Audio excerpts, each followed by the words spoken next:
พระเจ้าเศรษฐีหลวงฉลองสมโภชในวันที่15 16 17 กุมภาพันธ์ 2567 เจ้าวันที่15 กุมภาพันธ์ตั้งแต่เวลา 8 โมงเจ้าไปต้นไป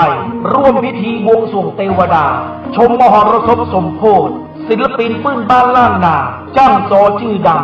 คณะไอ้วัดเมืองเถิดเวลาบ่าย 3 โมงพิธีทำบุญทักษิณาทานตามต้องสะเปาอดีตเจ้าอาวาสและบรรพชนผู้มีคุณูปการพิธีแห่เครื่องสักการะพระพุทธมิ่งมงคลมุนีสีเคลาขบวนฟ้อนเล็บโดยจ้างฟ้อนจิตอาสา108 คนฟ้อนถวายเป็นพุทธบูชาชมขบวนแห่ขวดตาลอย่างยิ่งใหญ่เวลา1 ทุ่มพิธีพุทธาภิเษกเบิกเนตรพระพุทธมิ่งมงคลมุนีสีเคลาพระสงฆ์เจริญพระพุทธมนต์สวดมนต์ต่างแสดงพระธรรมเทศนาสาราธิการสูตรปารมีปัญจันพุทธาภิเษกเกจิครูบาอาจารย์5 รูปนั่งปกจิตภาวนาพิธีสวดเบิกเก้าว่างตลอดทั้งคืนเจ้าวันที่16เวลาบ่าย 3 โมงเป็นต้นไปคณะศรัทธาของวัดต่างๆร่วมแห่แห่ตามต่อชมการแสดงศิลปะวัฒนธรรมล้านนาและมหรสพดนตรียิ่งใหญ่อลังการวิจิตรการตาวันที่17ตั้งแต่เวลา 10 โมงเจ้าเป็นต้นไปพิธีตามต่อพระพุทธมิ่งมงคลมุนีสีเคลาองค์ประธานในพิธีโดยพระเดชพระคุณรองศาสตราจารย์ดร.พระเทพเวทีเจ้าคณะภาค 6เปิดป้ายพระพุทธมิ่งมงคลมุนีสีเคลาอาคารพิพิธภัณฑ์ประเพณี12 เดือนล้านนาร่วมเป็นเจ้าภาพเจ้าศรัทธาเจ้าภาพโรงทานเจ้าภาพน้ำปานะเจ้าภาพกันเตเจ้าภาพกันสวดเจ้าภาพกันเบิกเจ้าภาพทายทาน200 ชุดละ 2,000 บาทและเจ้าภาพต่างๆติดต่อสอบถามรายละเอียดได้ที่ผู้ช่วยศาสตราจารย์ดร.พระครูสิริธรรมบัณฑิตเจ้าอาวาสวัดมิ่งเมืองมูลรองผู้อำนวยการฝ่ายวิชาการมหาวิทยาลัยมหาจุฬาลงกรณราชวิทยาลัยวิทยาสงฆ์นครลำปาง064 949 5999หรือทำบุญผ่านบัญชีธนาคารกรุงไทยสาขาประตูชัยบัญชีออมทรัพย์เลขที่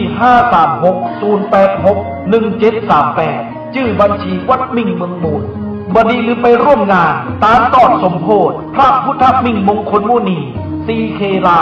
หรือพระเจ้าเศรษฐีหลวงขนาดหน้าตัก8 เมตรในวันที่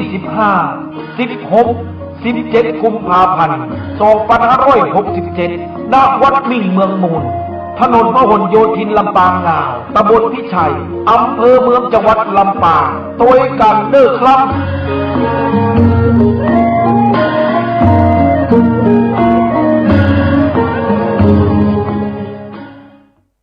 เนื่องในโอกาสมหามงคลเฉลิมพระชนมพรรษา 6 รอบ 28 กรกฎาคม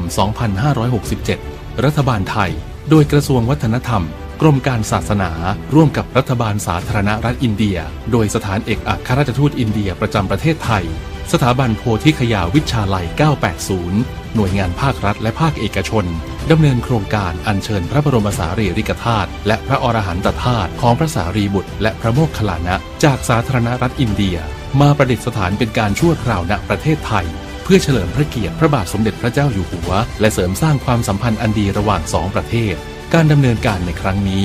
สืบเนื่องมาจากโครงการธรรมญาตราจากมหานาทีคงคาสู่ลุ่มน้ำโขงสักการะพระบรมสารีริกธาตุและพระอรหันตธาตุของพระสารีบุตรและพระโมคคัลลานะโดยเริ่มงานระหว่างวันที่ 22 กุมภาพันธ์ถึง 19 มีนาคม 2567 จากนั้นรัฐบาลราชอาณาจักรกัมพูชาจะอัญเชิญไปประดิษฐานเป็นการชั่วคราวต่อไปรัฐบาลได้จัดพิธีอัญเชิญพระบรมสารีริกธาตุและพระอรหันตธาตุของพระสารีบุตรและพระโมคคัลลานะอย่างยิ่งใหญ่โดยการจัดริ้วขบวนการเจริญพระพุทธมนต์การเจริญภาวนาการเผยแพร่องค์ความรู้ผ่านสื่อประชาสัมพันธ์ต่างๆการจัดนิทรรศการสารคดีและหนังสือองค์ความรู้เป็นต้นโดยจัดพิธีอัญเชิญในวันที่ 23 กุมภาพันธ์ 2567 ณ มณฑลพิธีท้องสนามหลวงจากนั้นอัญเชิญไปยังจังหวัดเชียงใหม่อุบลราชธานีและกระบี่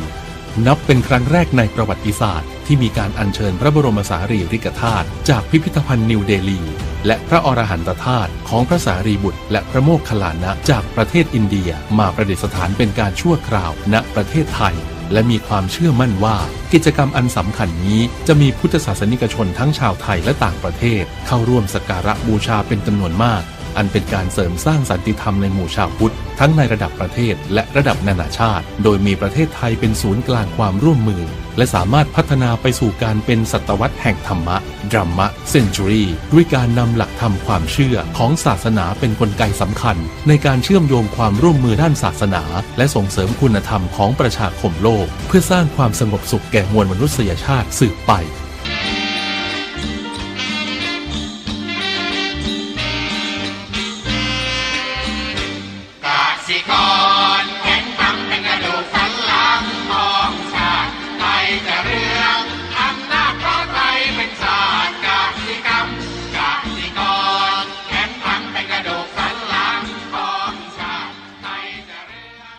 รายการต่อจากนี้ไป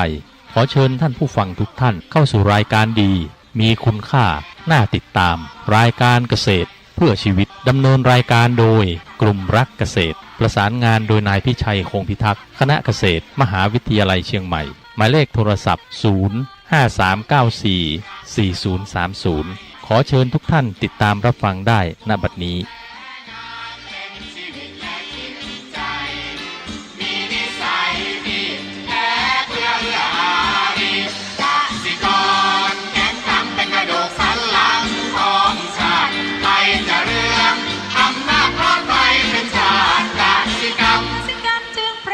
เป็นหลักมัน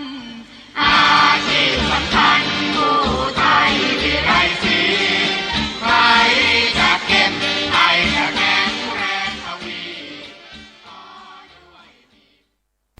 สวัสดีครับท่านผู้ฟังพบกับรายการเกษตรเพื่อชีวิตสำหรับวันนี้เสนอเรื่องสร้างการเรียนรู้ของตนเองก่อนเข้าสู่รายการก็มีธรรมะมาฝากท่านผู้ฟังหัวข้อจากหนังสือพจนานุกรมพุทธศาสตร์ฉบับประมวลศัพท์เรียบเรียงโดยเทพเวทีประยุทธ์โตมหาจุฬาลงกรณราชวิทยาลัยพิมพ์เผยแพร่ปี2533หัวข้อธรรมะวันนี้คือวัยคำว่าวัยแปลว่าส่วนแห่งอายุหรือว่าระยะของอายุเขตอายุนิยมแบ่งเป็น3วัยคัมภีร์วิสุทธิมรรคจัดดังนี้ 1. ปฐมวัยวัยต้น33ปีคืออายุ1ถึง33ปี2. มัชชิมวัยวัยกลาง34ปีคืออายุ34ถึง67ปี3. มัชชิมวัยคือวัยปลาย33ปีคืออายุ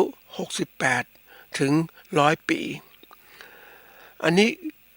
วัยเนี่ยมันก็อย่างที่บอกว่ามันก็มีอายุเนี่ยอายุประกอบกับวัยคำว่าอายุนี่ก็คือว่าเป็นคำนามแปลว่าช่วงเวลาที่มีชีวิตอยู่เวลาชั่วชีวิตหรือช่วงเวลาที่ตั้งแต่เกิดมีมาจนถึงวันที่กำหนดไว้ดังที่กล่าวหรือแปลว่าระยะเวลาที่กำหนดไว้ทีนี้นี่อายุทีนี้อายุไขล่ะอายุไขคือการสิ้นอายุหรือความตายที่ยกตัวอย่างของเรื่องของวัยเนี่ยเป็นตัวเตือนคนส่วนใหญ่ต้องรู้นะท่านผู้ฟังมันถ้าเราคำนึงถึงส่วนใหญ่รู้ว่าคิดว่าหลายคนคงรู้แต่ว่าไม่ได้ตระหนักรู้หรือไม่ได้ใส่ใจว่า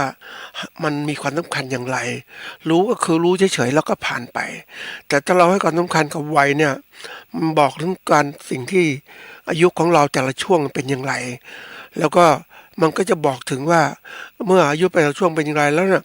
เราใช้เวลาของชีวิตอย่างไรในแต่ละช่วงนั้นให้เกิดประโยชน์สูงสุดให้มีค่าสูงสุดนะเราถึงจะมีชีวิตที่ว่ามีความสุขนะ ในทางสุขทางโลกนี่แหละแต่ถ้าเรามีชีวิตของเราช่วงชีวิตหนึ่งเราไปทำอีกอย่างหนึ่งมันไม่สอดคล้องกับการมีชีวิตของเราเนี่ยมันก็ทำให้ไม่เกิดความสำเร็จของการประกอบการของเราต้องรู้ว่าช่วงชีวิตปฐมวัยเนี่ยคือวัยต้นเนี่ยเป็นวัยที่เราต้องศึกษาเราเรียนต่างๆหาความรู้แล้วก็เริ่มต้นทำงาน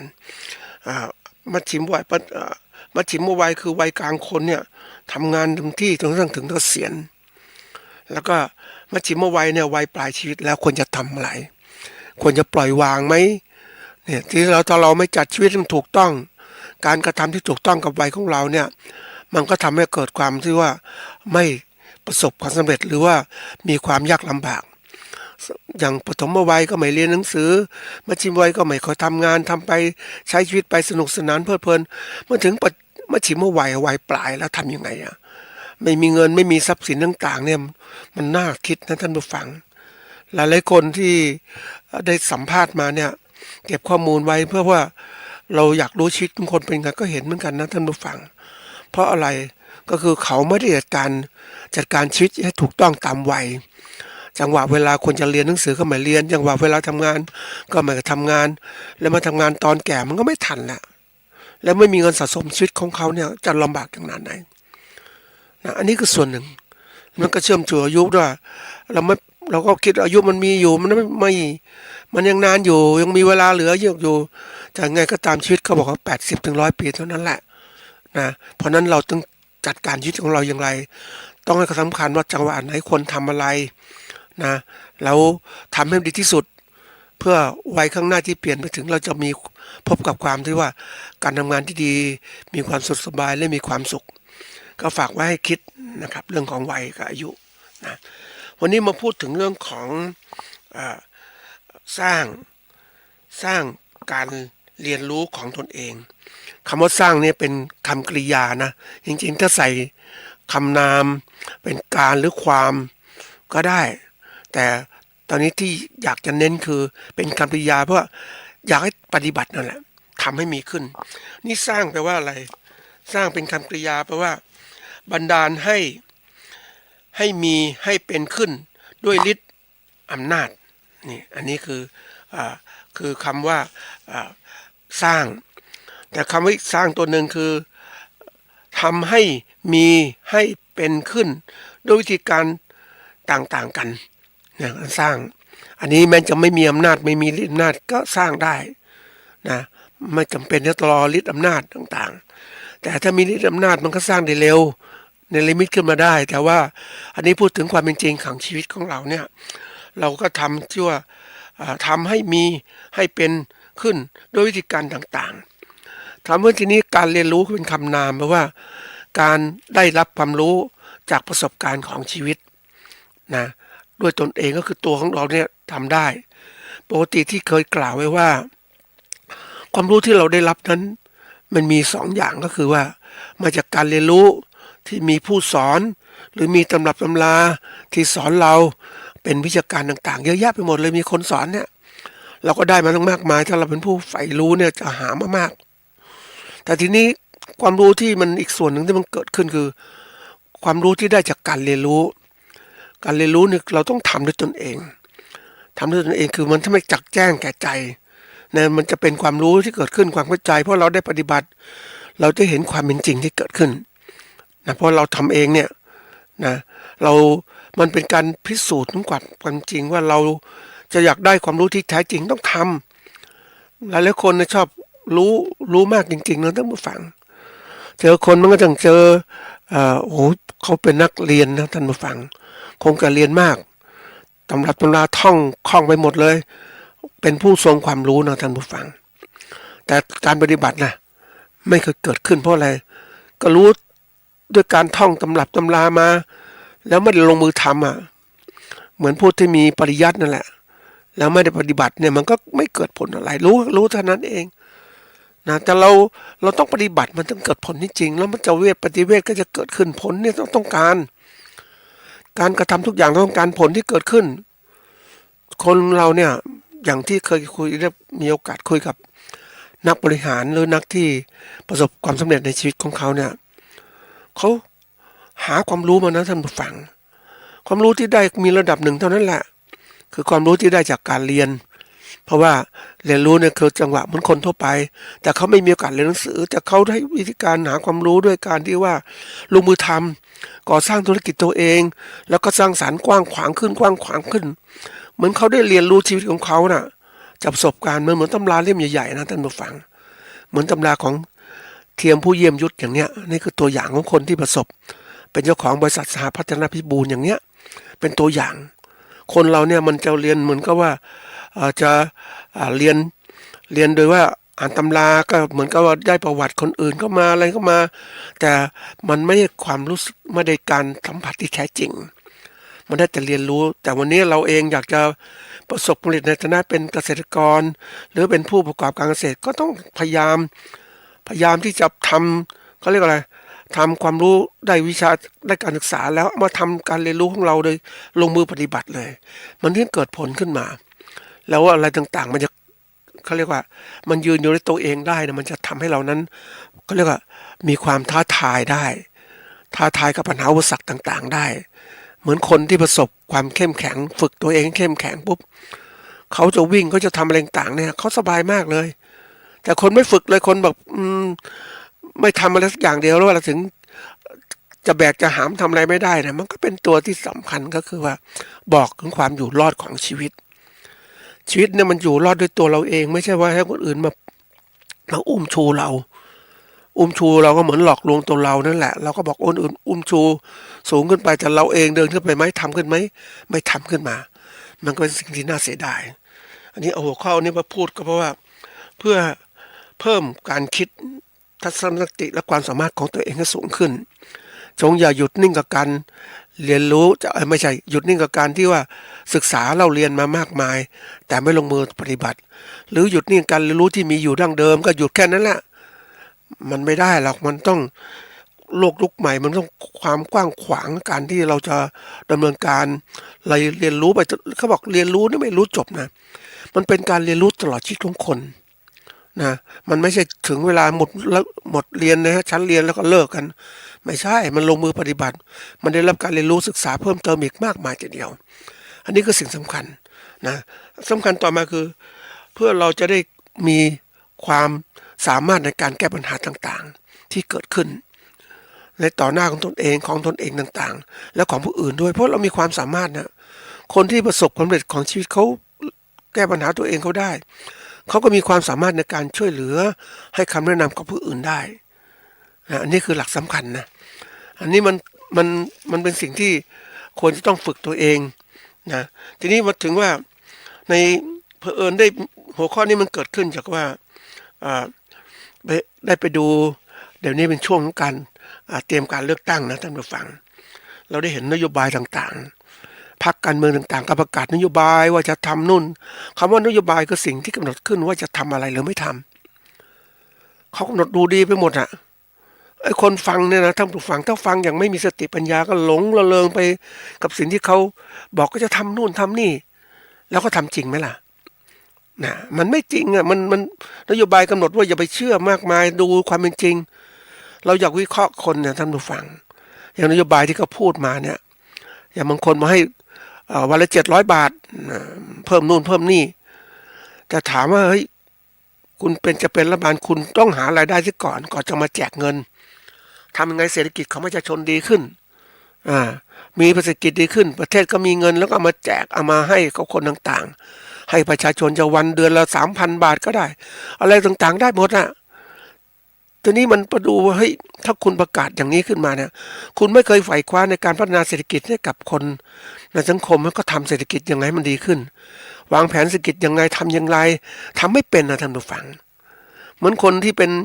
อวดเศรษฐีจะมีเงินซื้อนู่นซื้อนี่โฆษณาไปเรื่อย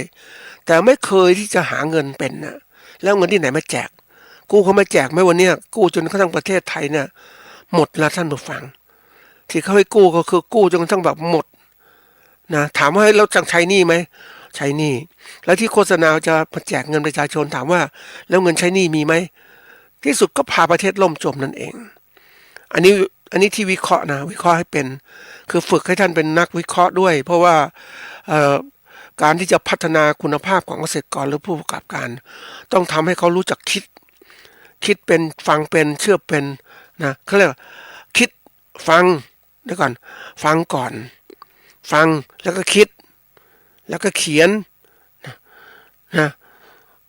คิดแล้วเขียนขึ้นมาอันนี้เป็นสิ่งสำคัญนะท่านผู้ฟังบางทีเราฟังเข้ามามากหลงก็เป็นหลงเราหลงกับคลมคมคายของเขานะจนทั้งลืมไปเหมือนคนบางคนที่พูดว่าฉันเป็นคนดีฉันเป็นอย่างงู้นอย่างนี้แต่ที่ไหนได้ผลงานมีไหมไม่มีนะอันนี้เป็นตัวสำคัญนะสร้างอะไรต่างๆไม่เกิดขึ้นนะอันนี้เป็นตัวที่ต้องคิดแหละเพราะฉะนั้นคนที่พูดเหล่านี้มันสิ่งที่มันเชื่อไม่ได้ถ้าเราวิเคราะห์ลึกๆจะเห็นเลยเราอย่าไปเชื่ออะไรมากมายนะท่านผู้ฟังว่าสิ่งที่เขาเสนอมานโยบายต่างๆมันเปลี่ยนแปลงได้เสมอท่านผู้ฟังมันเปลี่ยนไปตามกระแสของสถานการณ์เศรษฐกิจสังคมที่มันเกิดขึ้นมันจะเปลี่ยนตลอดเพราะยึดมั่นนโยบายไม่ได้หรอกมันต้องดูขวานเพื่อคุณวางนโยบายที่เป็นจริงคือพื้นฐานสำคัญคือทำให้ประชาชนกินดีอยู่ดีซะก่อนมีรายได้แล้วรายได้จะเกิดขึ้นมาเขาก็ช่วยคนของเขาเองช่วยตัวเองได้เขายืนอยู่ได้ให้เขาฉลาดไม่ใช่พัฒนาประชาชนให้โง่จนเจ็บมันก็ไม่ได้ท่านผู้ฟังประเทศจะยากจนอย่างเนี้ยเราต้องประเทศที่พัฒนาอย่างประเทศที่พัฒนาแล้วเขานึกถึงหลักประชาธิปไตยการเป็นประชาธิปไตยคือส่งเสริมให้คนรู้จักคิดรู้จักทำมันจะเกิดขึ้นตรงนี้แหละแล้วคนรู้จักทำปุ๊บเนี่ยมันทำให้คนฉลาดมากขึ้นมีความคิดสร้างสรรค์มากขึ้นแต่ถ้าเป็นเผด็จการต่างๆเนี่ยไม่ต้องพูดถึงละอันนู้นไม่ได้อันนี้ไม่ได้มันก็ทำให้คนล้อมกรอบเหมือนเราเนี่ยถูกล้อมกรอบเรามีพ่อแม่ไม่ให้ทำนู่นไม่ให้ทำนี่หยุดนิ่งๆเราก็กลายเป็นเด็กไม่มีคุณภาพนั่นเองวันนี้ต้องคิดคิดนอกกรอบพยายามคิดดูเราออกมาคิดเป็นยังไงทำให้การเกษตรของเราดีขึ้นต้องคิดยังไงเนี่ยอันนี้คือความสำคัญที่เอาข้อนี้มาพูดให้ท่านผู้ฟังเพราะว่า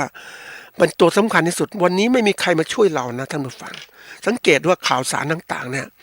ที่รัฐบาลออกมามีอะไรที่ช่วยประชาชนเศรษฐกิจอย่างนี้ช่วยไหมไม่ได้วางแผนช่วยอะไรเลยนั่นคือหน้าที่ของราชการเขาทำกันอยู่แต่การเป็นผู้นำรัฐบาลต้องเหนือกว่านี้อีกเป็นผู้นำของประชาชนต้องมีความคิดที่มีวิสัยทัศน์ที่กว้างไกลมองอะไรต่างๆเห็นชัดเจนโลกมันจะเป็นไงมีวิสัยทัศน์เนี่ยคำว่าวิสัยทัศน์คือการมองไปข้างหน้าเหตุการณ์ต่างๆที่เกิดขึ้นแล้วเราจะทำอะไรกำหนดภารกิจจะต้องทำอะไรเหตุวิสัยทัศน์ปัจจุบันเป็นยังไงข้างอนาคตเป็นยังไงเราเห็นได้ชัดเจนบางทีเนี่ยอย่างตัวอย่างเนี่ยสถานการณ์เศรษฐกิจมันแย่อย่างเนี้ยมีข่าวอื่นมากบข่าวมีข่าวมันมีเทคนิคนะท่านผู้ฟังทำให้ประชาชนไม่มีความกระตือรือร้นในการคิดสร้างสรรค์เราเสพข่าวจนทั้งเราลืมว่าเฮ้ยความเป็นจริงวันนี้มีข่าวในสถานีโทรทัศน์มีข่าวอาชญากรรมนู่นอาชญากรรมนี่ดูมันสร้างสรรค์อะไรเกิดขึ้นมันเป็นนั่นคือผลที่เกิดขึ้นมันแก้อะไรไม่ได้แต่ถ้าเรามีความวิสัยทัศน์ที่ดีเราไม่ดูข่าวไม่เสนอข่าวพวกนี้เราเสนอข่าวการแก้ปัญหาเศรษฐกิจดูประเทศก็เป็นยังไงประเทศที่พัฒนาแล้วเป็นยังไงเขาพัฒนาแก้ปัญหาเศรษฐกิจยังไงเตรียมการข้างหน้าที่เกิดขึ้นอย่างเกาหลีญี่ปุ่นพัฒนาประเทศเขายังไงการมีอยู่สังคมเขายังไงเนี่ยเขาก็ยันก็วางแผนธุรกิจยังไงทำยังไงสินค้าจะขายออกยังไงเนี่ยการผลิตสินค้าเนี่ยนะเป็นตัวสำคัญนะท่านผู้ฟังถ้าเราผลิตสินค้าเกษตรเนี่ยนั่นคือตัวสำคัญจำได้ไหมว่าที่พูดถึงเรื่องว่าในระบบของเขาเรียกวัฏจักรของพลังงานก็มีผู้ผลิตผู้ใช้และผู้ย่อยสลายนี่ผู้ผลิตคืออย่างเรามีสัตว์เนี่ยสัตว์เลี้ยงกินหญ้ากินอะไรต่างกินนู่นกินนี่แล้วก็เป็นเนื้อสัตว์แล้วเราก็เป็นผู้บริโภคเนื้อสัตว์ปุ๊บแล้วก็ถ่ายกลับมาเพราะเราพวกแบคทีเรียก็กินไปย่อยสลายเป็นปุ๋ยหมุนเวียนพลังงานอย่างนี้ทีนี้วัฏจักรเศรษฐกิจ มันก็เหมือนกัน เราจะเป็นผู้ผลิตเราประเทศไทยเป็นผู้สินค้าเกษตรก็ต้องพยายามผลิตสินค้าเกษตรให้ดีให้มีความมั่นคงมีมาตรฐานต่างๆเราก็ขายได้นะอันนี้คือตัวอย่างแล้วเราบริโภคภายในประเทศเราก็ขายได้แต่ทีนี้แผนพัฒนาประเทศของประเทศไทยเนี่ยดูสิการแก้ปัญหาโอ้หวังแต่นักท่องเที่ยวจะมาอย่างงู้นอย่างนี้โอ้จะมีรายได้เท่าไรโอ้นี่คือสิ่งที่มันเป็นก็ว่ามันเป็นภาพลวงตามันไม่ใช่ความเพิ่มรายได้ที่แท้จริงเพราะอะไรก็เพราะว่าการที่เข้ามาเที่ยวเนี่ยมันไม่ได้ตกเงินไม่ได้ตกกับ เกษตรกรฝีมือชาวนามากมายหรอกมันตกมือกับนักท่องเที่ยวต่างๆที่ประเทศเขามาเขาจัดอย่างประเทศจีนเขามีระบบป้องกันด้วยว่าพานักท่องเที่ยวมาพาท่องเที่ยวไปพักที่ไหนพักโรงแรมของเขาบริบริการคือนั่งรถของเขาทุกอย่างเป็นธุรกิจของเขาหมดเลยนี่คือสิ่งที่สำคัญรัฐบาลจะเน้นแบบนี้มันก็พังมันไม่ควรมันต้องมองเราเศรษฐกิจพื้นฐานเรามีอะไรบ้างการเกษตรอุตสาหกรรมเกษตรต้องพัฒนายังไงให้มันดีขึ้นทำไงเกษตรกรจะอยู่ได้ไม่ถูกรัดเปรียบมีเพิ่มตลาดการค้าไหมหาตลาดเพิ่มสินค้าเกษตรทำยังไงไม่ใช่ปล่อยเกษตรกรทำอย่างเดียวเกษตรกรทำไม่ไหวนะท่านผู้ฟังเพราะอะไรเขาแก้ปัญหาการเกษตรเขา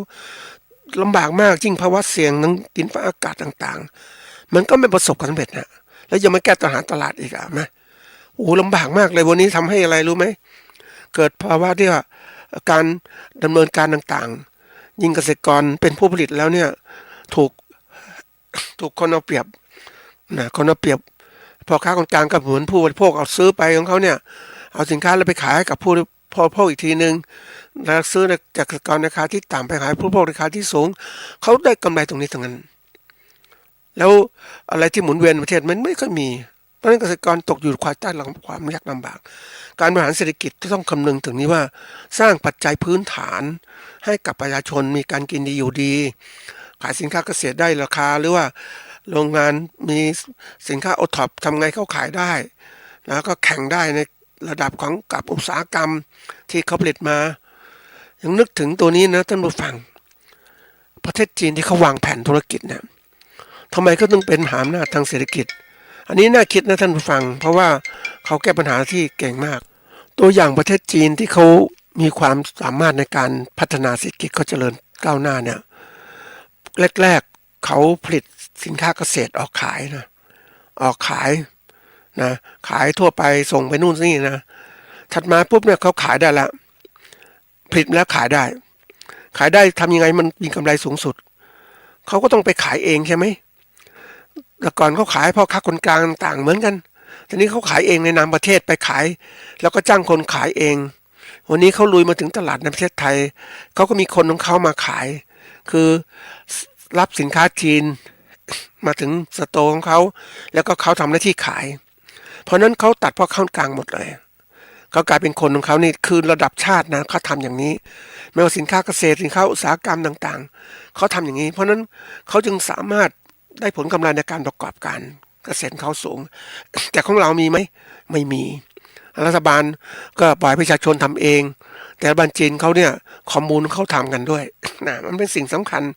ที่อยากจะยกตัวอย่างนี้นั่นคือความมั่นคงนี่มันดูนโยบายปุ๊บเนี่ยเราเห็นเลยว่า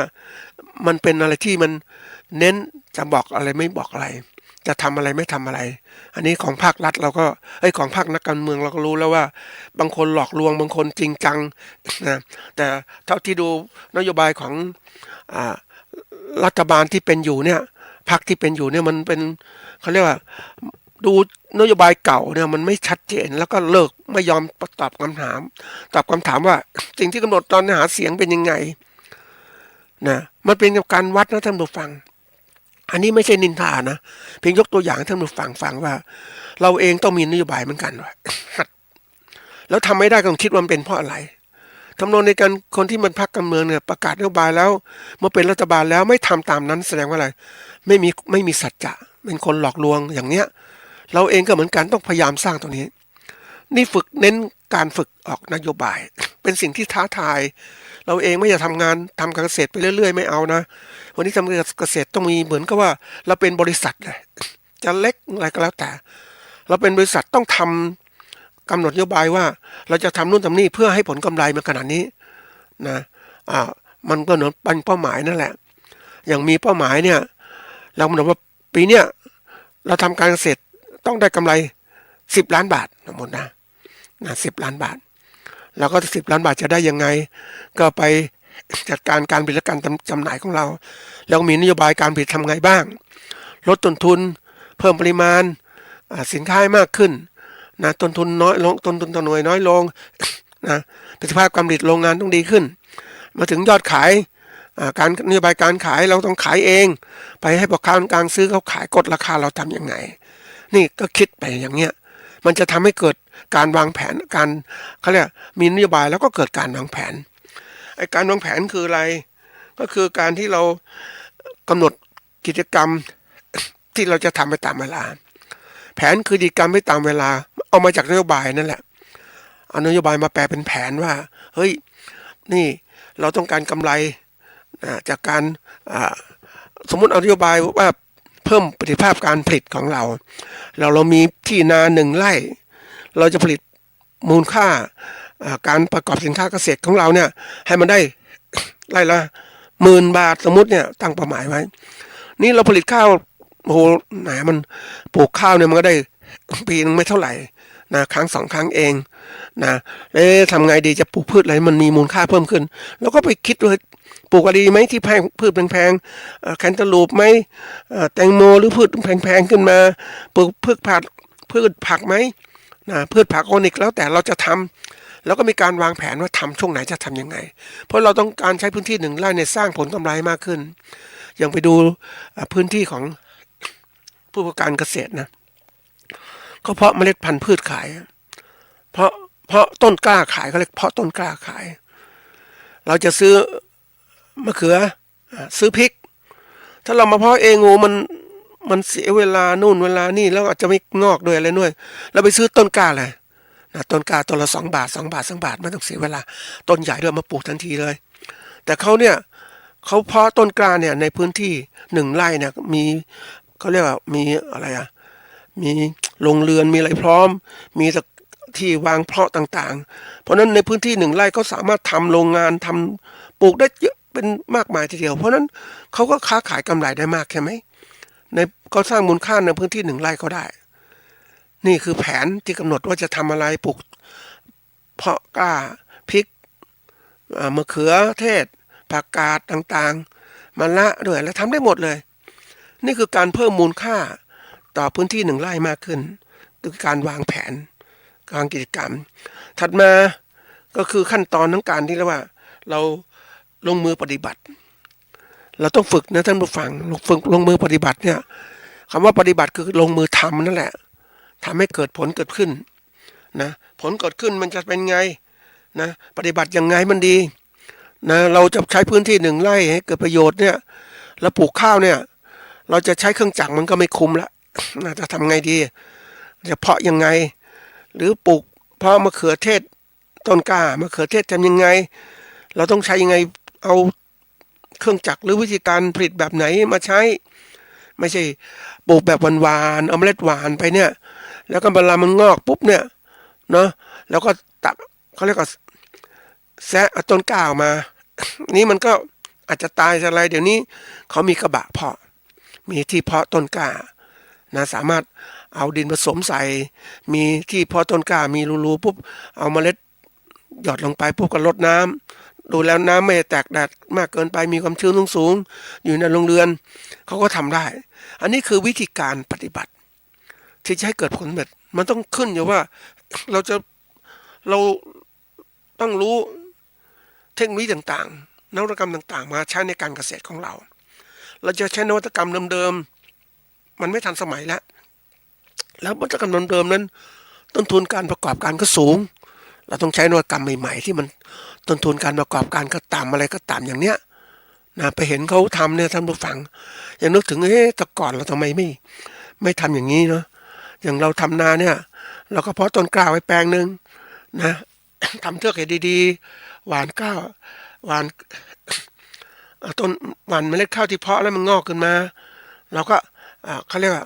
ให้มันงอกดูแลพิถีพิถันหน่อยเพราะว่ามันเป็นแปลงเพาะกล้านะ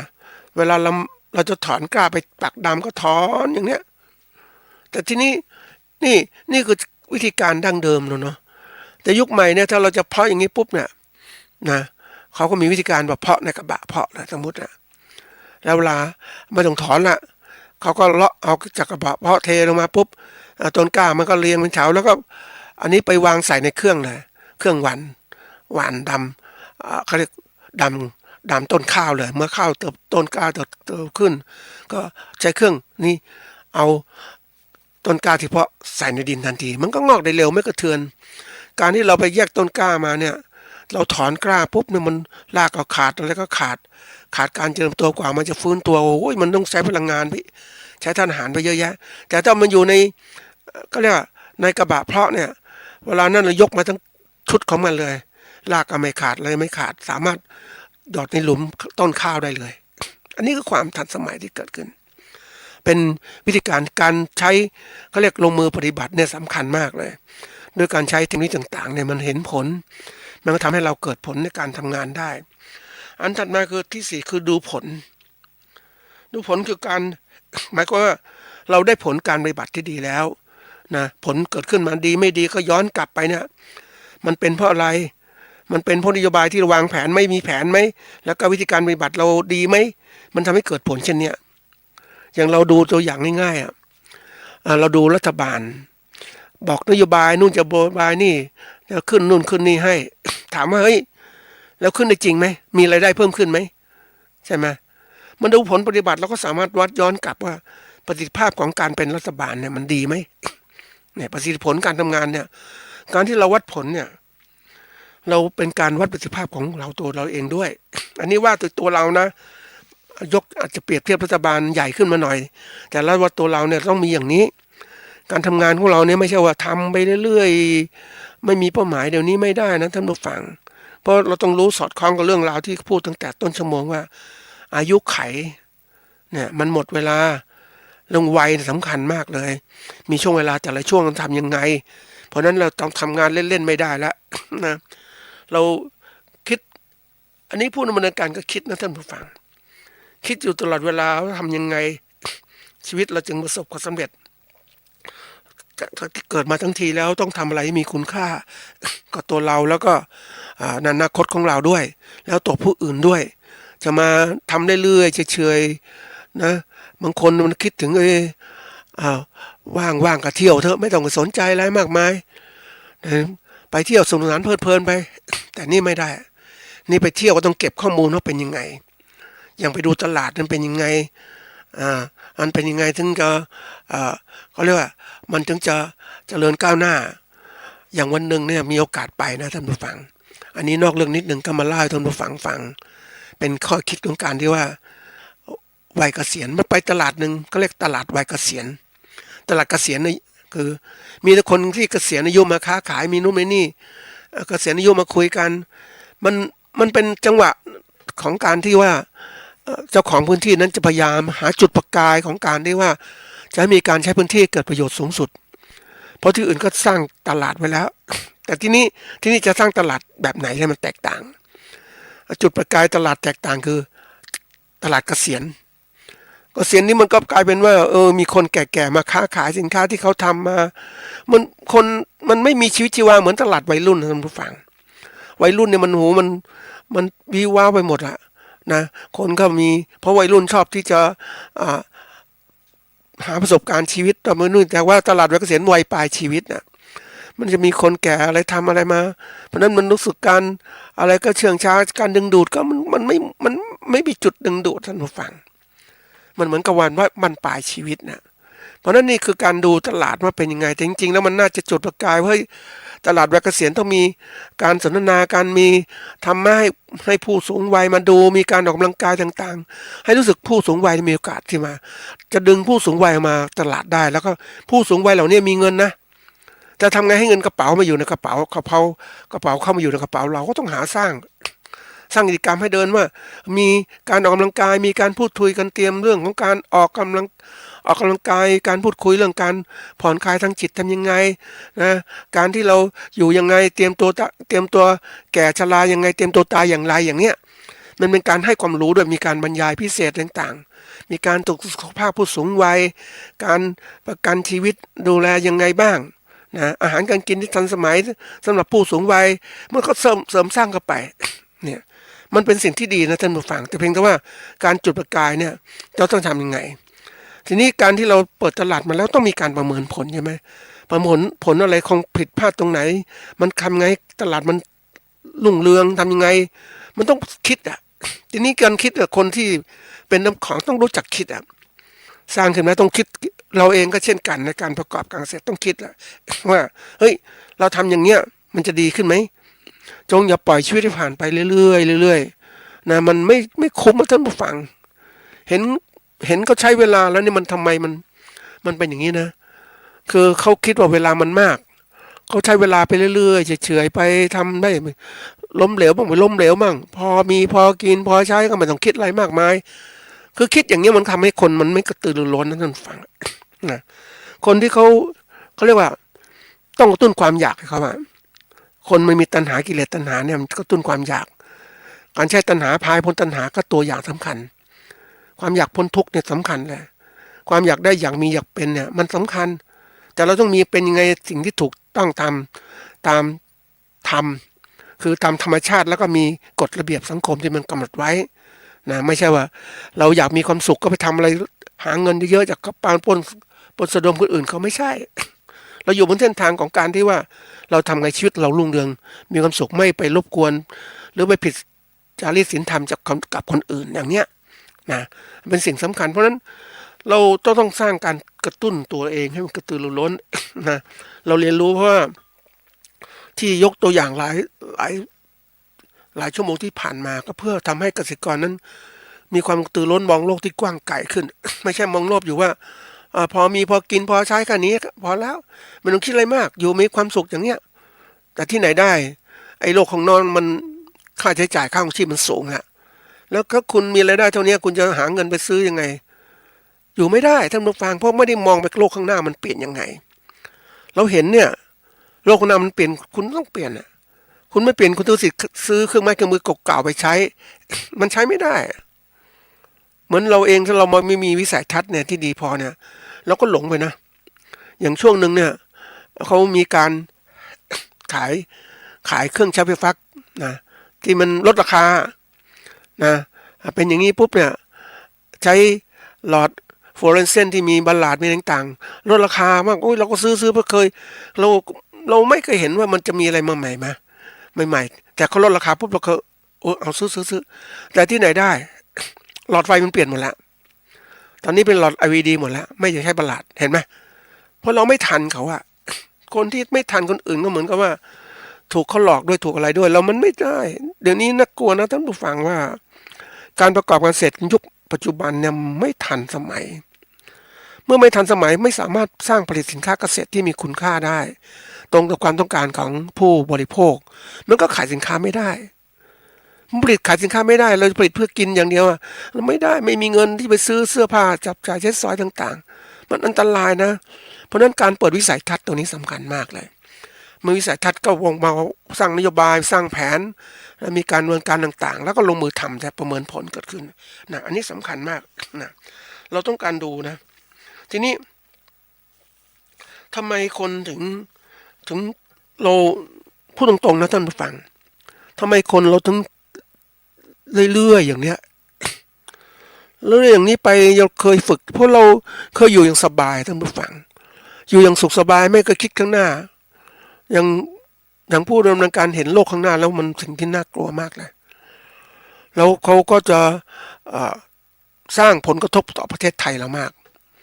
นะจากการเกษตรของเราด้วยเราเองถ้าเราไม่มองปุ๊บเราลำบากทีเดียวแต่เรามองปุ๊บต้องรีบไว้มีโอกาสปรับตัวแต่ทำไมคนไม่มีโอกาสปรับตัวเพราะว่าอันที่หนึ่งเราถูกฝึกให้ยอมรับกับสิ่งที่เป็นอยู่อย่างเนี้ยนะเขาให้อะไรมาก็บังคับเรามาก็อยู่อย่างเงี้ยไปทนไปนะมันบางคนก็บอกโอ้ไม่เป็นไรสัตว์โลกย่อมเป็นตามกรรมอย่างนี้แหละแล้วก็ยอมรับกรรมไปก็แล้วกันแต่กรรมจริงๆมันจะมีอยู่2ตัวนะท่านผู้ฟังกรรมที่เราสร้างกับกรรมที่เขาสร้างของเขาเนี่ยมาบีบบังคับเราเหมือนคนอื่นที่เขามาเอารัดเอาเปรียบเราแล้วก็ยอมให้เขากดขี่ขูดรีดอย่างเงี้ยอันนี้ไม่ได้เรายอมไม่ได้เราต้องเป็นแบบถ้าเรายอมงี้ไม่ได้มันเหมือนกับคนเราถูกฝึกให้เป็นอย่างนี้ปุ๊บยอมรับความเชื่อที่ผิดก็มีอะไรผิดก็ไม่เคยดูนะไม่เคยมองความเชื่อถูกความคิดที่ถูกก็ไม่เอามาอย่างพุทธศาสนาสอนให้เราเนี่ยนำหลักศีลธรรมไปพฤติปฏิบัติแต่เราก็ไม่ทำเราแค่รู้นะก็รู้ไม่ได้สนใจปฏิบัติจริงจังแต่เราวันนั้นไปอะไรไปนู่นไปไหว้นู่นไหว้นี่ ระพุทธเจ้าท่านไม่สอนอย่างนั้นท่านสอนให้ประพฤติปฏิบัติตามเนี่ยนำศีลวินัยต่างๆศีลธรรมต่างๆที่มีอยู่นี่แหละนะผลที่เกิดขึ้นมาแต่เราประพฤตินอกรีดนอกรอยไปทำนู่นเพราะนี่ไปทำสิ่งที่เสียเปล่าด้วยความรู้สึกว่านั่นคือสิ่งที่ถูกเพราะเราถูกครอบงำอย่างนี้เหมือนอย่างที่ไปพบคนลาวเนี่ยไหว้แต่ต้นไม้บูชานะแล้วถามว่าเฮ้ยทำไมไม่ไหว้พระไม่ไหว้ปฏิบัตินะมีพระรูปก็ไม่ไหว้มันระลึกถึงพระพุทธคุณเป็นยังไงพระพุทธเจ้าพุทธคุณเป็นยังไงนะพระสงฆ์ก็ไม่เคยไหว้เพราะฉะนั้นไหว้พวกนั้นจะได้หลักคิดอะไรก็ได้แต่ความหลงนั่นเองเราต้องฝึกอย่างนี้แหละทำให้คนนั้นหลงเชื่อไปหมดอ่ะอะไรก็เชื่อหมอดูอะไรต่างๆเราเนี่ยไปหมดอ่ะโดยไม่เชื่อหลักธรรมปฏิบัติเราปฏิบัติธรรมที่ดีนะท่านผู้ฟังมันเป็นเหมือนแน่นอนคนทำดีอยู่บนเส้นทางที่ดีผลดีย่อมเกิดขึ้นแต่ถ้าคุณทำทางที่ผิดพลาดเนี่ยนะผลดีจะเกิดขึ้นอะไรเหมือนคนบางคนไปขอหวยขออะไรซื้ออยู่นั่นถามว่าคุ้มไม่คุ้มมันผิดอ่ะเราไม่เล่นการพนันสิเราก็มีเงินเก็บใช่ไหมแต่คนไม่สนใจเราไม่ดื่มเหล้านะมันก็ทำให้เรามีความสำเร็จในชีวิตของเราไม่ต้องไปหาหมอดูแล้วเราทำดีไว้แล้วเนี่ยผลดีย่อมเกิดขึ้นแน่นอนมันสะสมมาตลอดเวลาเหมือนเราสะสมเงินนั่นแหละทีเล็กน้อยเล็กน้อยไปเนี่ยเดี๋ยวก็มากเองความดีก็เช่นกันก็ทำไปแต่ไปหวังให้คนอื่นมานิมิตความดีให้กับเรามันไม่ได้หรอกนะเราไปหวังนู่นหวังนี่แล้วได้หวังได้แต่หวังท่านผู้ฟังเข้าใจนะหวังได้แต่หวัง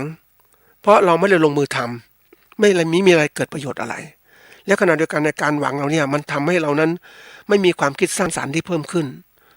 คนไม่มีความคิดสร้างสรรค์นี่สำคัญมากนะท่านผู้ฟังมันทำให้ไม่มีอะไรสมองเกิดขึ้นนี่มาดูว่าไอ้ความคิดสร้างสรรค์นี่มันคืออะไรไอ้ความคิดสร้างสรรค์คือการสร้างให้มีสร้างสรรค์นี่เป็นคำกริยาเพราะว่าสร้างให้มีให้เป็นให้มีให้เป็นขึ้นนะอันนี้เป็นเรื่องของความเป็นจริงที่เราต้องสร้างสรรค์เมื่อสร้างสรรค์แล้วเนี่ยมันก็มีสร้างฐานะนี่คือก็ประกอบเป็นคำกริยาประกอบอาชีพจนมีทรัพย์สินเป็นหลักฐานมั่นคงเราต้องสร้างฐานะเนี่ยลงมือทำเนี่ยสร้างฐานะตัวเองแล้วก็มันก็สร้างเนื้อสร้างตัวเนี่ยก็เป็นคำกริยาเหมือนกันสร้างฐานให้ดีขึ้นนี่สร้างฐานให้ดีขึ้น เพราะฉะนั้นบนพื้นฐานของการที่เรา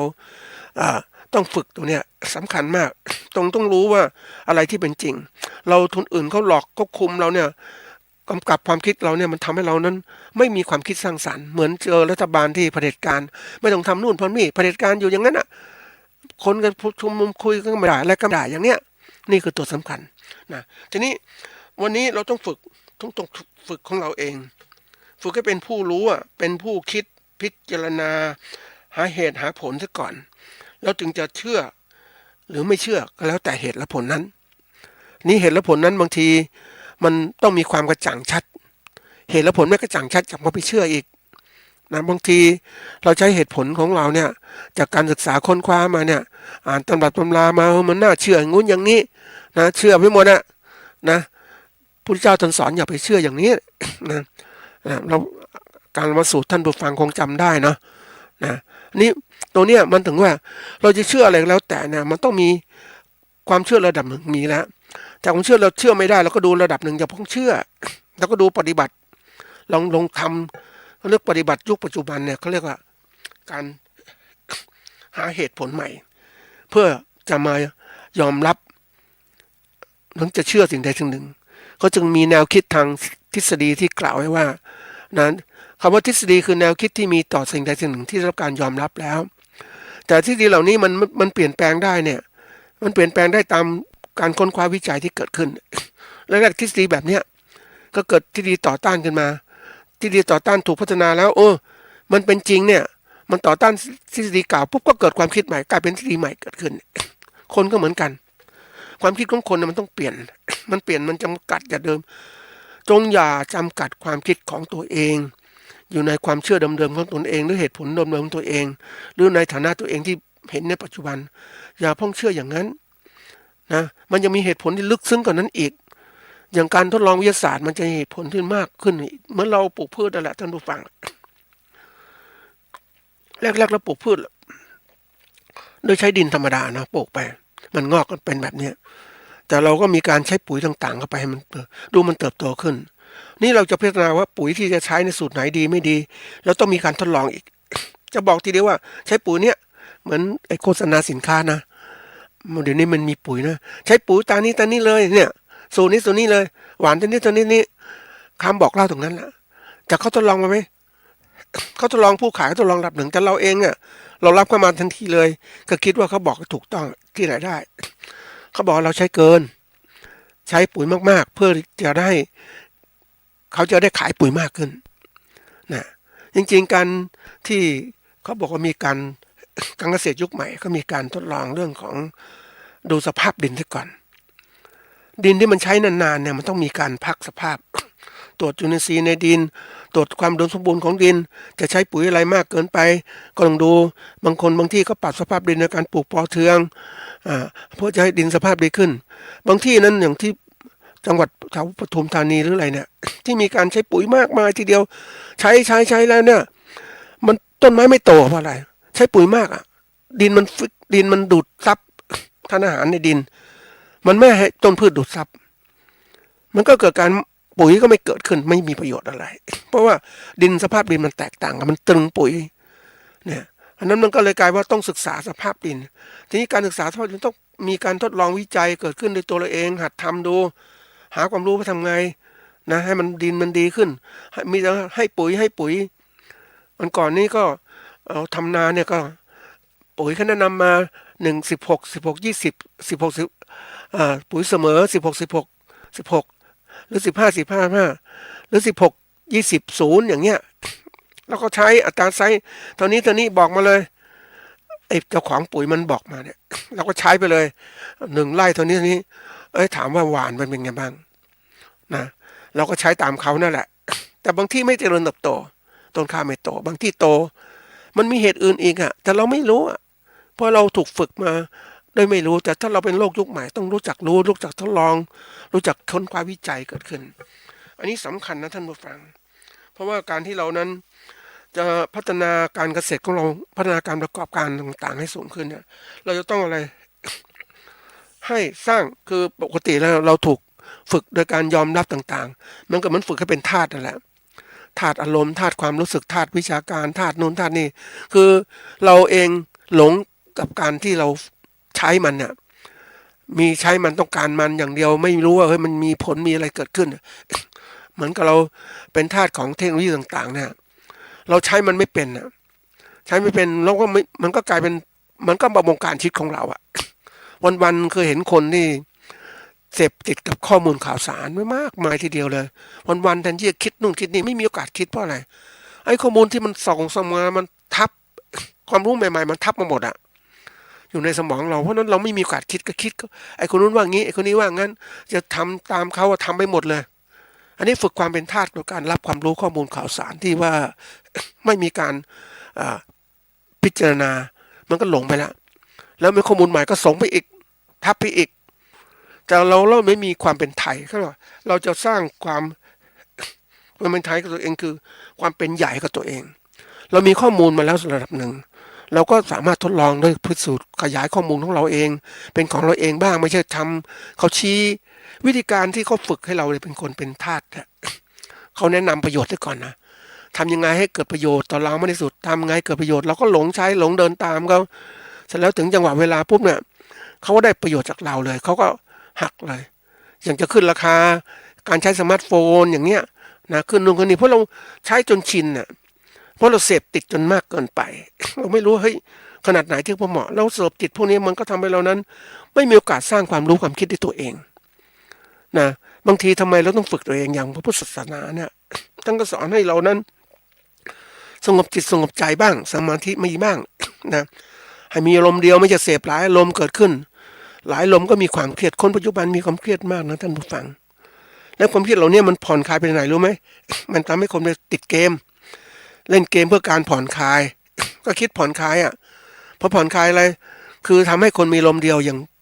มีเกมของญี่ปุ่นเกมหนึ่งเรียกพาชิงโกะ คนญี่ปุ่นเขาเครียดนะเล่นเคปปุ๊บมันอึดอัดอ่ะก็หาทางระบายจากภาวะการงานที่มันมีอารมณ์นู่นอารมณ์นี้มากมายเขาก็เลยผ่อนคลายหยุดเข้าไปเล่นเกมตัวเนี้ยมันก็ลืมอารมณ์อื่นๆใช่ไหมมาเก็บเสพอารมณ์นี้หรือว่าคนเสพสุราอย่างเงี้ยมันเครียดมากก็เสียเรามีอารมณ์อย่างนี้ทันที่เสพอารมณ์แบบนี้ปุ๊บมันทำให้เราเกิดอะไรขึ้นก็เสพเกมนั่นเลยใช่ไหมแต่ถ้าเราวางแผนเป็นเราทำยังไงให้จิตของเราเป็นหนึ่งมีสมาธิเกิดขึ้นมานะหยุดไปบ้างหยุดบ้างแล้วจะเห็นถ้าคุณปล่อยวางให้มันเป็นมันจะเห็นเหมือนเรานั่งรถเราเคลื่อนรถมันเคลื่อนที่ตลอดเราก็เห็นภาพต่างๆเห็นนู่นนี่เยอะไปหมดเลยนะเห็นไปหมดจนทั้งบางทีเราไม่มีความคิดของตัวเองหลงนู่นนี่มันเล้าให้เราจิตเราไปอารมณ์เราไปหมดแต่เราหยุดบ้างจอดนิ่งๆเสียบ้างเราเห็นภาพต่างๆลึกซึ้งมากขึ้นมองเห็นละเอียดมากขึ้นนี่คือสิ่งสำคัญเพราะนั้นในเรื่องตรงนี้ที่บอกว่าการสร้างการเรียนรู้ของตนเองอันนี้สำคัญนะเรียนรู้ตัวเองคือต้องทำต้องทำแล้วก็ทำเพื่ออะไรเพื่อสร้างความเป็นใหญ่กับตัวเองมีอิสระคนอื่น